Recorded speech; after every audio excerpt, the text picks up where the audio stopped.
Alberta NDP has called for an investigation into what it calls collusion, rule-breaking, and pay-to-play deals involving the United Conservative opposition. The New Democrats, in a letter sent Tuesday to Election Commissioner Lorne Gibson, have asked him to review the United Conservatives' ties to the political action committee known as Shaping Alberta's Future and the Motor Dealers Association of Alberta.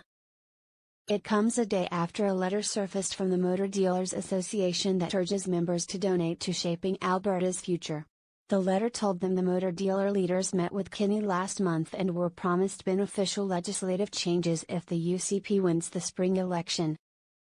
Shaping Alberta's Future has since raised $375,000, most of it from car dealers, and has launched a series of attack ads on radio, TV, and billboards against Premier Rachel Notley's NDP.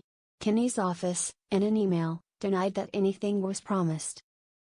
Soliciting policy proposals from stakeholders does not equal a promise to act, and Mr. Kinney has made no such promises to the Motor Dealers Association, said UCP spokesperson Christine Myatt in an emailed statement. Kinney was not available for comment. The association letter, sent out after its board met with Kinney on September 6, said the UCP promised to, among other things, cancel changes to labor legislation passed by the NDP, meet with industry officials seeking to roll back recent changes to industry oversight, and put through a bill banning right-hand drive Asian vehicles.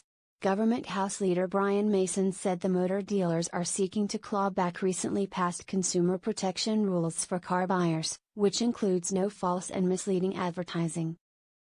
They want to reverse all those changes, and Mr. Kinney is the person that they expect will do that for them in exchange for very large donations, Mason told reporters at the legislature.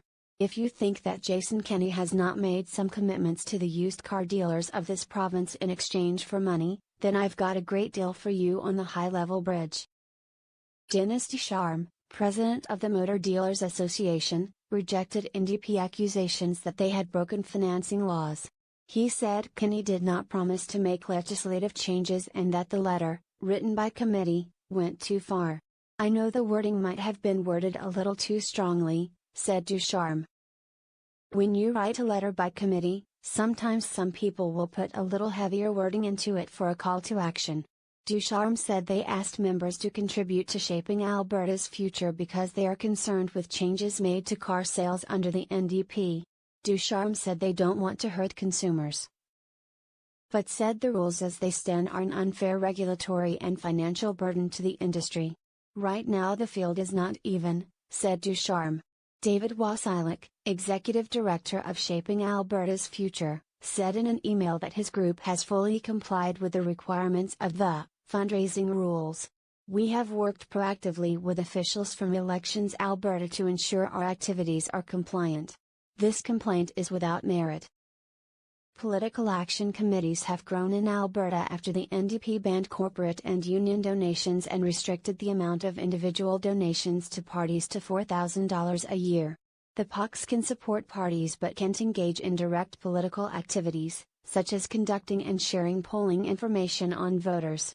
The NDP alleges Shaping Alberta's Future is doing just that and, as in the case of the Motor Dealers Association, effectively acting as a fundraising apparatus for the UCP.